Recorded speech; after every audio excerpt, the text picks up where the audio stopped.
Well, it's hard to believe that here we are at the end of the year. So, what I thought we would do is go back to what we talked about at the beginning of the year with our theme that we talked about for a good little while, and then you may have forgotten it unless you pulled out the t-shirt and wore it occasionally, of what we wanted to focus on, not only this year, but we obviously want to focus on Jesus every day of every year. But that's been kind of our central idea. Everything we've talked about, every series, every class has come back to this concept that Jesus is the most important. And Lord willing, here in just a couple of days, our church is going to enter into its 100th year of existence as we have a big celebration in 2026, sharing a lot of memories, doing a lot of neat things. Looking forward to sharing with you here in the coming weeks about some of the different things that we're going to do.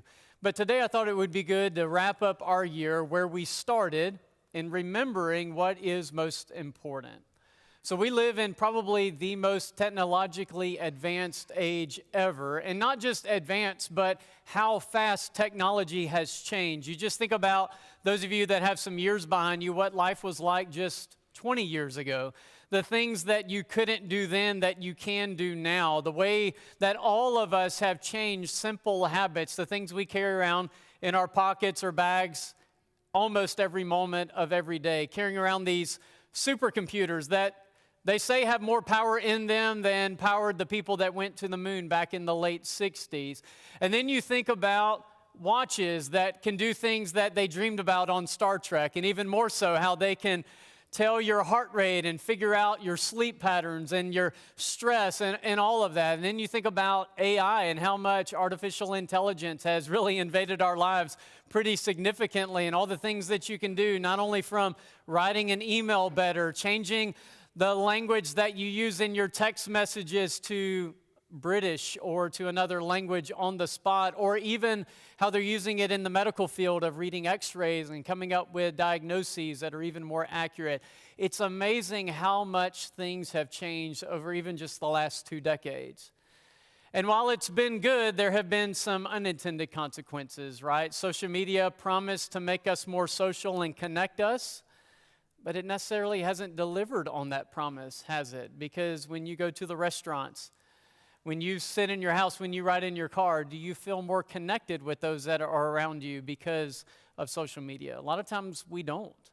And technology, while it's made certain parts of our lives a little bit easier, in other parts of our lives, it's made it a little more complicated. There's a lot of people who are out of work because of technology. There's a lot of things that are changing really quickly, and some feel as though I can't even keep up with everything that's going on. But what about in the church? Do we feel more relationally connected over the last 20 years based on technology? I don't know that that's necessarily true. See, we weren't just created to consume information, because today it's easier than ever to just consume information. You can have an article summarized for you in seconds. You can find all kinds of content online, Christian content, biblical content. You can grow more in your knowledge of God's Word than ever before. It's easier, it's faster, there's more access. But it misses something so important. Even with the ability to stream services, to have a Bible app read to you, it still misses one of the things that God created us for, because He didn't create us to just consume information. He created us for connection. And this is an idea that's not just been a modern idea. It's been going on for a while, this idea of faith becoming more personal. It's something that we've talked a lot about, even in Christianity for a long time, about faith being a personal thing, having a personal relationship with the Lord. And it is true. You do need to have a personal relationship with the Lord. You need to engage in personal Bible study and personal spiritual disciplines. But what didn't mean to be communicated, that may have unintentionally been communicated, is that faith shifted to being more private. It's about me. It's about what I think. It's about what I feel is comfortable. And it's become more individualistic. And it's disconnected us from one another. And that was never God's design. His design, while faith is about having a personal relationship, was never to be private. It wasn't to live in isolation. It wasn't to be disconnected from other believers. That wasn't God's intention. That's something that we created as humans, or maybe just drifted into unintentionally based on how things have changed. What I want to do this morning is I want to remind us of the nature of God and what it means to be about just Jesus, but to focus on just Jesus together, not just as individuals, but as a faith community. When you go all the way back to the beginning of the Bible and you read Genesis chapter 1, it's only 26 verses before you come to this line where God said on day 6 of creation, getting ready to create the first humans, he said, "Let us make mankind in our image." Now, scholars have spent ages of debating who is us in this text. And I don't want to get into that debate. I just want you to pay attention to the word is plural, meaning that God, since Genesis 1, and Jesus is going to show us here in John 17, even before then, was living in community, because us is not me, us is communal. And part of the idea of who the us is based on what Jesus said in John 17. This is just hours before he's going to be crucified and be put to death, and then 3 days later be raised from the dead. In this prayer that he's praying for his disciples and for us, he says, "Father, I want those you have given to me to be where I am and to see my glory, the glory you have given me, because you loved me before the creation of the world." What was God doing before he created the world? He was living in loving relationship with his Son. That's what God was doing, because God is communal. There's never been a time that God was alone. He is communal in nature. And as a result, Jesus was communal in nature. There's this powerful line from an author that talked about community is deeply grounded in the nature of God. It flows from who God is. Because God is community, he creates community. It is his gift of himself to humans. Therefore, the making of community may not be regarded as an optional decision for Christians. It's a compelling and irrevocable necessity, a binding divine mandate for all believers at all times. Community is not an option because it's a part of the nature of God. Living as an isolated, siloed Christian is not an option. It is not what God created us to do. And Jesus modeled it for us. When he called his first disciples, he appointed the 12, verse 14, that they might be with him. And for those next 3 years, they're going to live with him. They're going to walk with him, not just follow him, but live in relationship. They're going to be able to ask him questions. They're going to be able to watch him in these different situations. They're going to be able to pick his brain. They're going to hear him laugh. He's going to tell jokes. All of the experiences of life, they're going to watch him cry. They're going to see him fatigued. They're going to be with him, which is what God wanted for us. He wants us to be with Jesus, not just learn a lot about Jesus, but be with him and to focus on following Jesus together. And then when you get to the book of Acts, it's showing us what it looks like to live as a group of believers that are focusing on Jesus in community. In Acts 2, it said all the believers were together and had everything in common. Every day they continued to meet together in temple courts. They broke bread in their homes and ate together with glad and sincere hearts. You get to chapter 4, and it says again, all the believers were of one heart and one mind. Nobody claimed that any of their possessions was their own, but they shared everything they had. And then in chapter 5, it said day after day in the temple courts and from house to house, they never stopped teaching and proclaiming the good news that Jesus is the Messiah. It's showing us that what it means to be a community of believers, what it means to be a church, is to live in community with one another. And I love the text that Danny read to us. It's one of my favorite scriptures in all the Bible. From the Apostle Paul to a church in Thessalonica that he spent time with, he said, because we loved you so much, we weren't just delighted to share with you the gospel of God, but our lives as well. I love that because it points out two very important things to us. Number one, it's the one thing that we focus on a lot. It's the idea of sharing the gospel of God. And we're pretty good at that. We're good at talking about sharing the gospel of God. We spend a lot of time focusing on what is the gospel and what would it look like for all of us to share the gospel, to talk about the good news of Jesus. And it's something that every one of us should be doing on a regular basis. We should be sharing our faith because it's so important to us, because we've discovered the greatest treasure that has ever been discovered, salvation from sin through the death, burial, and resurrection of Jesus.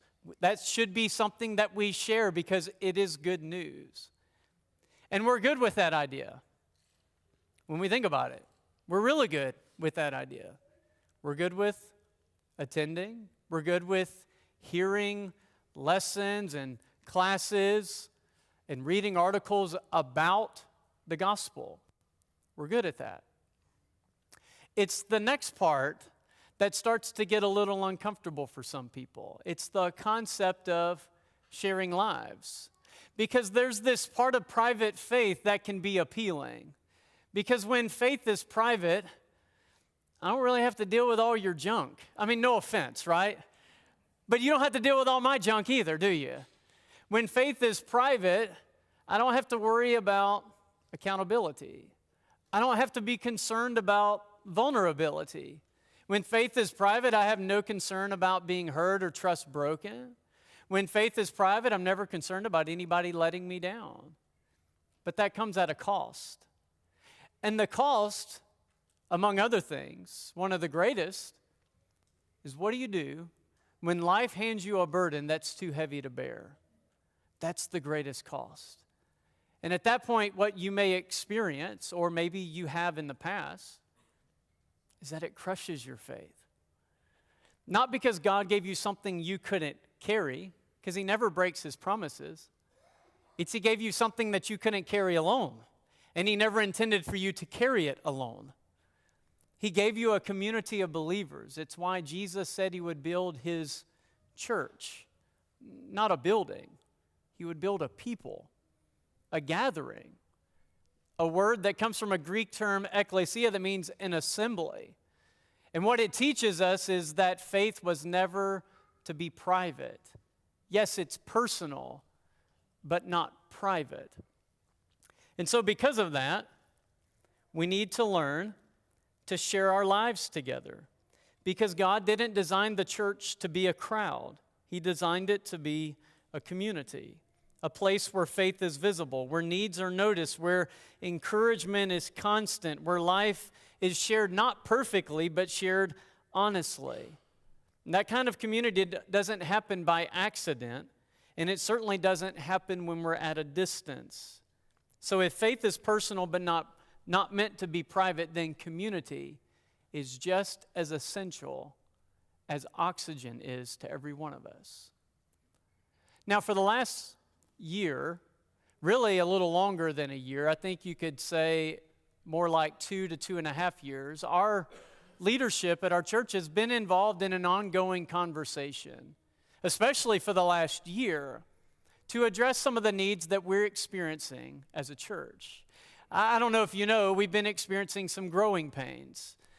It happens. If you watch a kid that shoots up in height really fast, all of a sudden their legs start to ache, and they're like, why do I hurt? It's because you're growing too fast.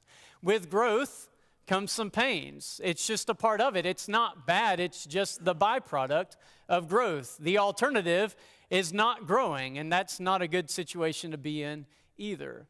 And so with growth comes some challenges. And so our elders, in communicating with our deacons and our ministers, have been in this conversation for the last year. What do we do to make more space? I'm not talking about physically. That's simple. You just put more chairs in a room. You just build a bigger building. That's actually a very easy conversation. That's not the challenge right now. The challenge is, how do you make space for more people to not only get involved, but even more so, to feel known and loved, to feel like they belong, to have their needs met. Because if we don't answer that conversation, if we don't answer that question, if we don't address that challenge, then what could potentially happen is that someone doesn't get involved, they attend, they show up, and then they don't.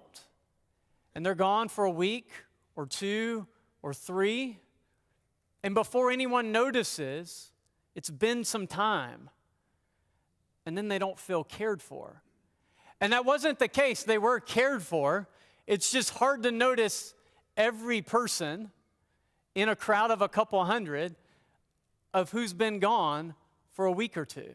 It's a challenge. Find me any organization, any church, and I promise you that's one of the greatest challenges that they experience. And so what we've been doing as a church is we've been having a conversation. And a few months ago, we took some ideas, and those were presented to each of us, and we took a vote. And I'm thankful that we had the opportunity to express our vote, to express what we thought. Some voted, some wrote in, some went and had conversations. And I appreciate our eldership in wanting to find that input. Because the question is, how do we care for one another? How do we care for every person that God sends here? Not how do we just add chairs to a room, not how do we just build a bigger building. How do we care for the people that God is sending here? It's a complex conversation. It's a conversation that very possibly will require some things to change. Some things that maybe there's a group that don't want anything to change. Maybe there is a group that does want some things to change. Maybe there are some things that have to change that have gone on for a little while, maybe a very long while, so that we can better meet needs. You see how delicate the conversation is. And when the feedback came back, it showed something that I was not shocked to see personally. It showed a split right down the middle. Now, here's the good thing. The good thing is it was an opportunity for feedback. Everybody had the opportunity to voice what they thought we should do to address the current needs that we're experiencing. But it also showed a danger. The danger is it showed a divide in vision. And that's not necessarily a bad thing, because if you take a room of a couple hundred people and you poll every person and say, what do you think we should do? Guess how many ideas you're going to get back? Probably a couple hundred, right? But Satan wants to use any opportunity to create division. And all division is a difference of vision. It's a divided vision. And we can have different ideas while maintaining unity. And so my prayer since seeing those results has been, God, please hold us together.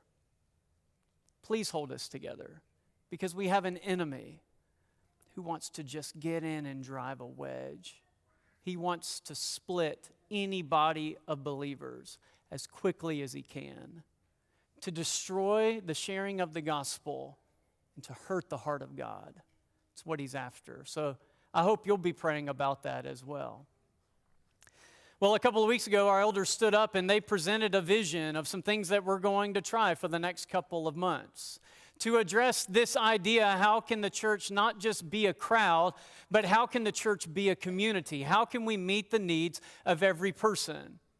And if you were here that day or weren't here that day, I'm going to tell you what was said.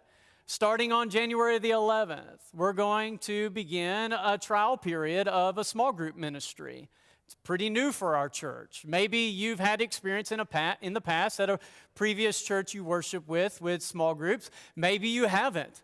Maybe there's some excitement. Maybe there's some uncertainty.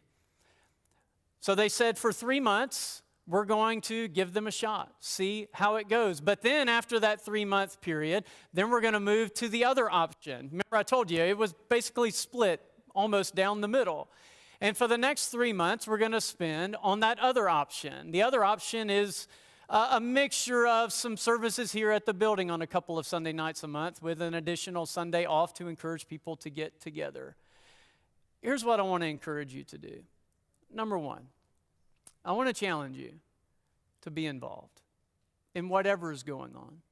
I want to challenge you to be involved.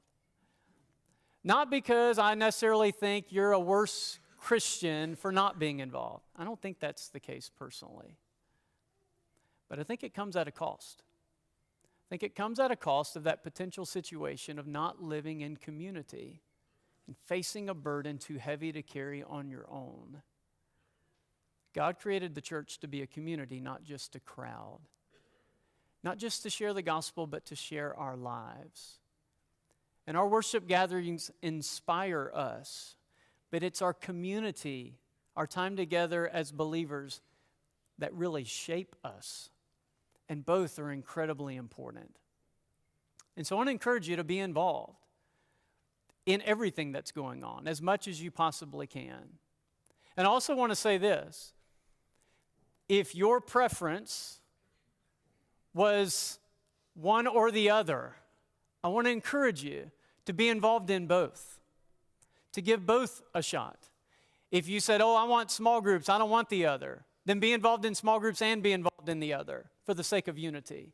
If your preference was more services here on a Sunday evening and not the small groups, please be involved in small groups and in the services here at the building for the sake of unity, so that we limit the opportunities for Satan to drive division amongst our church family, but also so that we continue to be the community of believers that God has called us to be.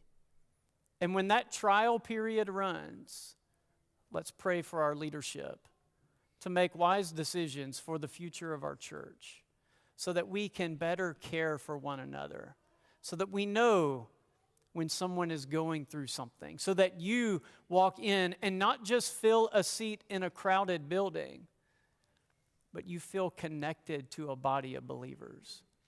And one of the challenges as a church grows larger is to make it feel smaller so that you feel like you matter, because you do. And we're so thankful you're a part of this church family. So what I want to do for a couple of minutes, it's for those that have never been involved in any type of small group ministry. I want to tell you what you should expect and give you 4 blessings I think you're going to receive from that. And I'm not going to talk about the other because we know we've experienced the other, okay? We've experienced singing nights and traditional services, okay? I just want to talk about the unknown, the one that maybe some have not experienced before. What is small groups? I've said for years we've done small groups. We just haven't called them that. A lot of times we call them Bible classes. We call it youth group. We call it young adult ministry. We call it golden agers, whatever you want to call it. It's just taking church, big church, and making it feel smaller. We've done it for years in varying degrees. We just haven't necessarily called it that. This is just a more intentional, time-centered approach at creating spiritual community. So what is it? It's just a group of people getting together, engaging in relationship, usually something spiritual involved, Bible study, worship, something to that degree, something spiritual like probably sharing some food together, which I promise you is spiritual. It runs throughout the whole story of the Bible, okay? So I'm not joking about that. That is a spiritual activity.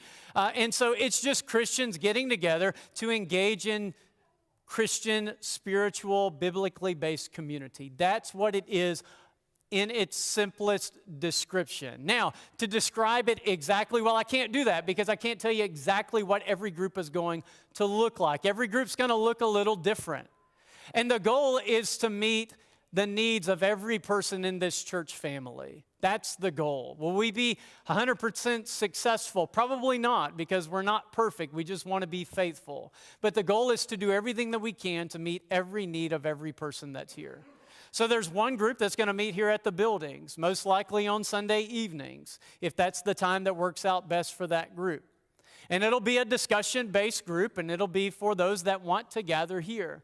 There'll be other groups that are going to meet in one another's homes. There may be groups that decide to meet at a park or at a restaurant. Each group's going to decide for itself, and probably for most of the groups, there'll be some variation as to the location and the time. Most will probably meet on Sunday afternoon or Sunday evening, though there may be 1 or 2 that decide to meet during the week, if that's a better time that works out for that group. Some groups are going to have kids in them. Some groups are not. There's one group specifically designated for our college students, which I'm very thankful for, and hope that that will be an awesome blessing for our kids right out of high school in those college years. Some groups will be primarily based on life stage, just because that's how they're going to work themselves out. It may be a group of young marrieds or people with children. It may be a group of empty nesters. Then there are going to be other groups that are going to be cross-generational. It may be based on the location of where everybody lives, because they don't want to drive halfway across the county or farther. It's because they want to gather around the closest location. And so because of that, you may have people in their 20s, 50s, 70s that are all gathering together. What a blessing that's going to be too. Every group's going to look a little different. And the primary reason is so that you can find exactly where you feel you fit, that you belong. And the ultimate goal is for you to feel known and loved and cared for, so that you know there's people who have your backs, who you'll call when life gets really complicated. Here's 4 blessings you're going to find if you'll get plugged in and give it the time that it will take. Number 1 is discovery. Do you remember in school when you were in kindergarten how there weren't 200 kids in your kindergarten class? Do you know why? Because 1, it's against the law. 2, because it'd be really foolish if it wasn't against the law. Could you imagine trying to wrangle 200 kindergartners? That's called nightmares.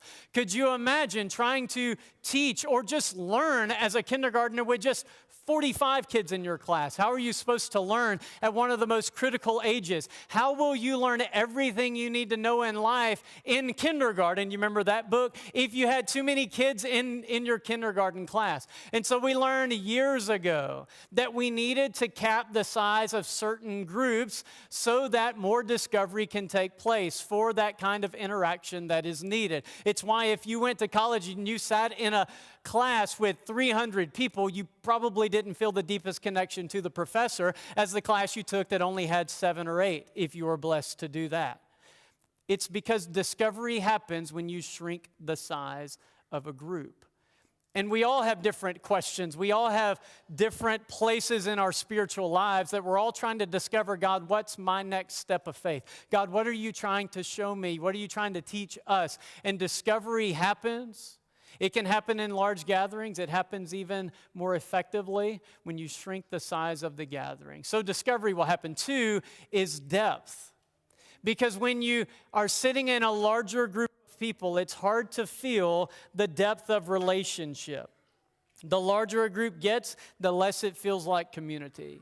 I graduated high school in a graduating class of just over 200. I think it was like 205 people. And you know what we didn't say as a graduating class after the ceremony ended? Hey, we should all get together for lunch next week. That's not going to happen, not with 200 people, right? In fact, I've only seen one of them since I graduated high school. It was like a decade later, and it was only by accident that I even ran into somebody that I graduated high school with, living 200 plus miles away now. But here's what we all want to experience. We all want to be known, and we want to know others on a deeper level. You want to be known because you don't like being called buddy or lady or miss. You like to hear your name called, don't you? In fact, scientists have discovered when you hear your name called, your brain releases feel-good chemicals that make you feel more at peace. And so you want to be known. And the larger a gathering gets, the harder it is for every person to be deeply known, unless we intentionally try to create depth of relationship, depth of discovery. And so one thing that small groups can move someone is from attending to belonging, from listening to engaging, from knowing about Jesus to knowing Jesus, because depth comes from proximity, not just performance.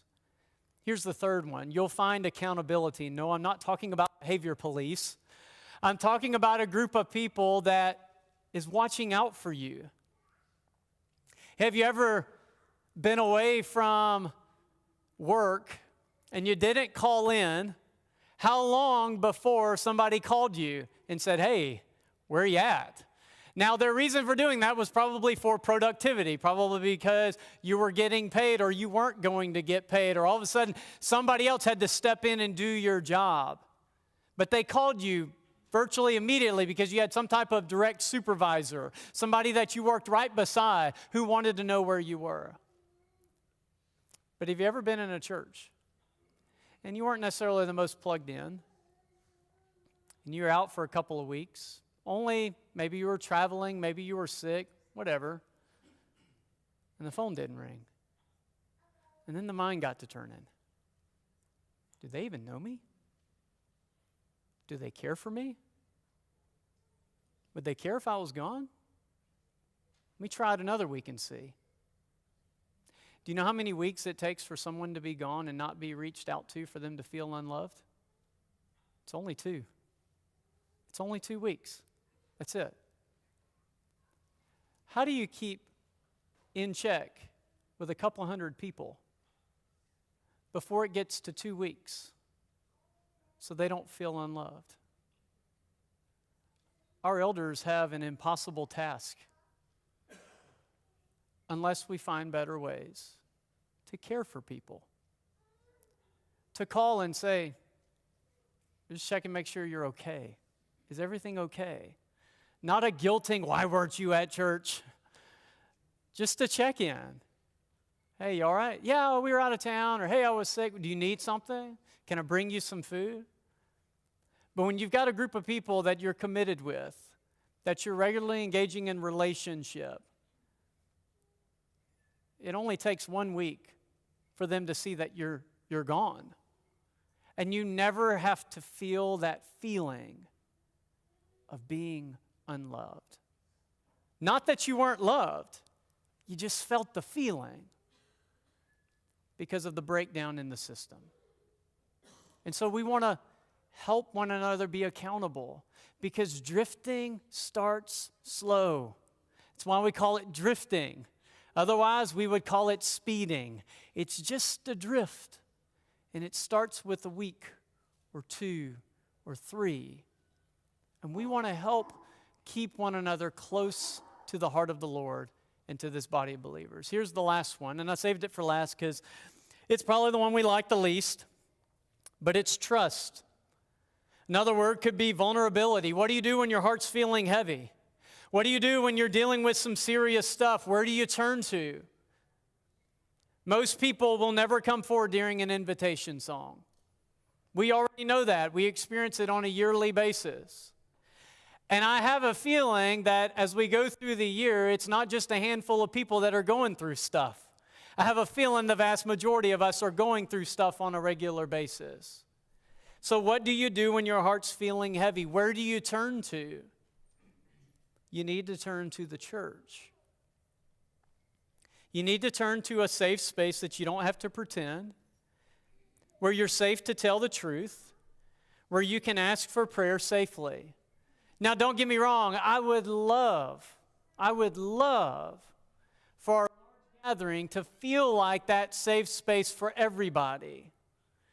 But while I was born at night, I was not born last night. And I know that's not a realistic expectation.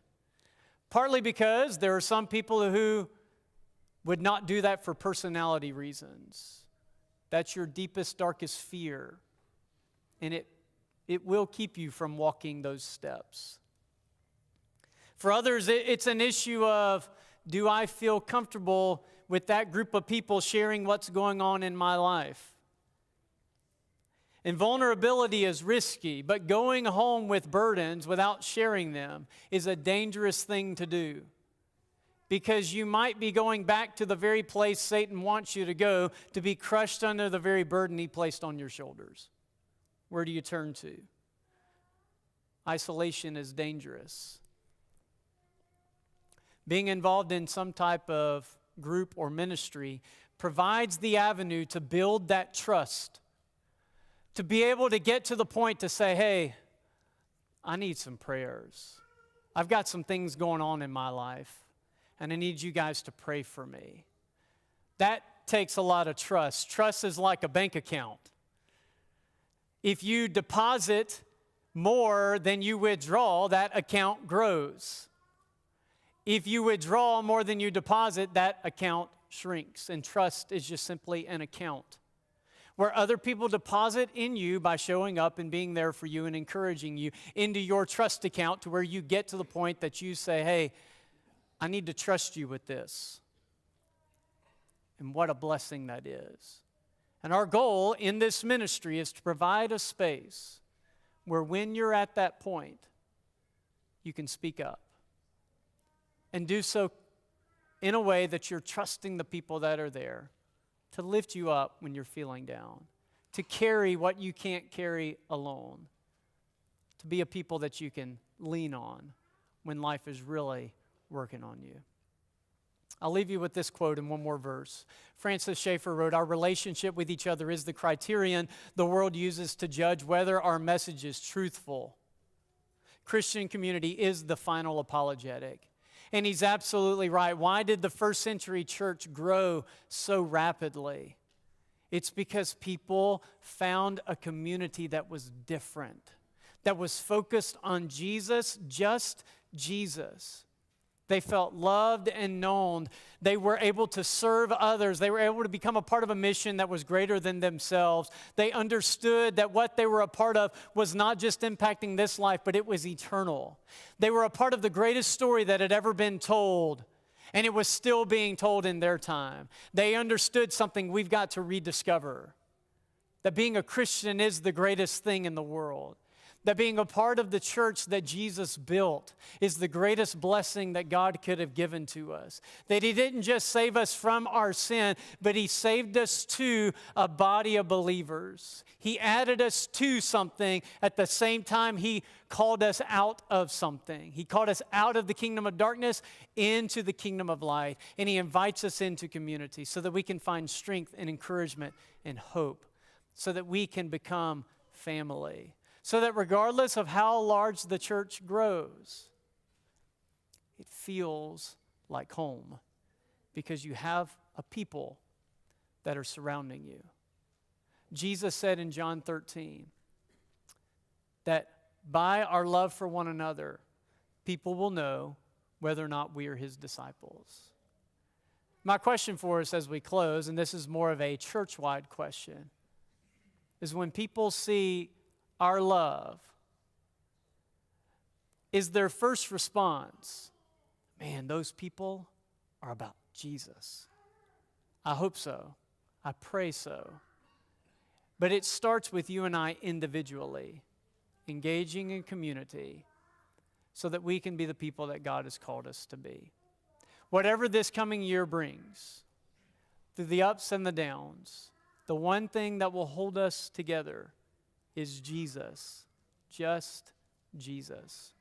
If you're here this morning and you're ready for Jesus to be your Lord, can't wait to celebrate your baptism today, to hear your confession of faith, to witness your death, burial, and resurrection as you are immersed and washed clean from your sins. If you need the prayers of this church family, I do want to tell you this is a safe space. It is a place that you can find encouragement. And there have been several over the course of this last year who have taken those steps and come forward and found strength in this community. And if that's something we can do for you and lift you up in prayer, we'd love to do that. Our shepherds will also be in the back of the auditorium if you don't feel the comfort of walking forward, but you've got some burdens that you need to share and you need some prayers of strength and encouragement, then please, that's why they're there. Please walk to one of them in the back and share what's on your heart and find some encouragement this morning. We just want to be a place that focuses on one another, loves one another as we're loving the Lord together. If we can help you in any way, please let that be known as we stand and sing.